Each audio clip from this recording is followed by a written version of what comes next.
Sir role sir बोला। माननीय राहुलजी गांधी यांची न्याय यात्रा ही उद्या नंदुरबार पासून सुरू होते आहे। उद्या दुपारी 2 वाजता नंदुरबार मध्ये माननीय राहुलजी येत आहेत आणि त्यानंतर धुळे, मालेगाव, नाशिक, त्याचबरोबर भिवंडी असं करून ही यात्रा 16 तारखेला ठाण्यामध्ये येते आहे।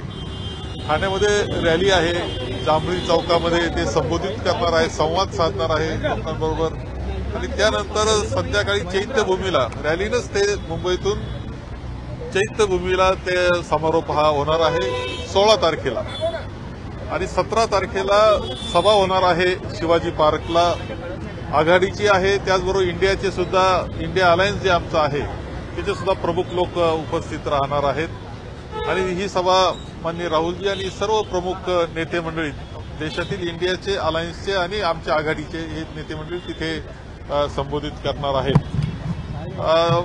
आमचे एक आघाडीचे महत्वाचे जे घटकमित्र आहोत आम्ही, त्यामध्ये माननीय उद्धवजी आहेत, राष्ट्रवादी काँग्रेसचे शरदचंद्रजी पवार साहेब आहेत आणि अनेक काही समाजवादी मित्र आहेत, सीपीआय आहेत, सीपीएम आहेत, शेतकरी कामगार पक्ष आहेत। या सगळ्यांना निमंत्रण करण्याचं काम आम्ही करतो आहोत कारण यामध्ये राहुलजींची ही न्याय यात्रा आहे, तिचा समारोप आहे, समारोपाची मोठी सभा होते आहे आणि म्हणून माननीय उद्धवजींना निमंत्रित करण्याकरता त्यांनी ठाण्याच्या रॅलीमध्ये यावं, त्याच पद्धतीनं त्यांनी चैत्यभूमीला उपस्थित राहावं आणि 17 तारखेच्या सभेला उपस्थित राहावं हे निमंत्रित करण्याकरता म्हणून आज आम्ही सर्वजण भेटलेलो आहोत आणि त्यांनी त्या निमंत्रणाचा स्वीकार हा केलेला आहे। जागा वाटपाची चर्चा देखील अंतिम टप्प्यात आहे, परंतु महाविकास आघाडीची बैठक होणार होती, परंतु सध्या बैठक असं नव्हतं ठरलेलं, बैठकीचं ठरलेलं नव्हतं माझ्या माहितीप्रमाणे,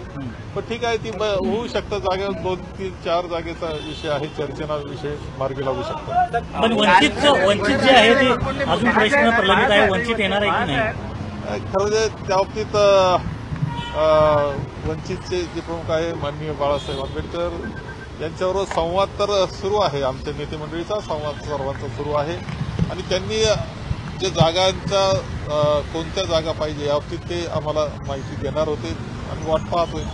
बाळासाहेब, महाविकास आघाडीच्या जागा वाटपात उत्तर पश्चिम ही मुंबई लोकसभा मतदारसंघ हा चर्चेचा विषय बनलाय। संजय निरुपम यांची तुम्ही प्रतिक्रिया ऐकली असेल, काय मत आहे? कारण उद्धव ठाकरेंनी उमेदवार जाहीर केलेला आहे। ठीक आहे, आमच्या आघाडीचे अंतर्गत काही विषय आहेत त्यावर काही बोलू इच्छित नाही। काल रवींद्र वायकर यांनी शिवसेनेच्या काल उमेदवारीसाठी संजय निरुपम काँग्रेसची साथ सोडतील का असं होणार नाही, काँग्रेसमध्येच राहतील, आघाडी म्हणून आम्ही राहू। काल रवींद्र वायकर यांनी एकनाथ शिंदेच्या शिवसेनेत पक्षप्रवेश केला आणि त्यावेळी त्यांच्या स्टेजवरती मुख्यमंत्र्यांच्या समोर त्यांनी खंत बोलून दाखवली की विरोधकांना निधी मिळत नाहीये।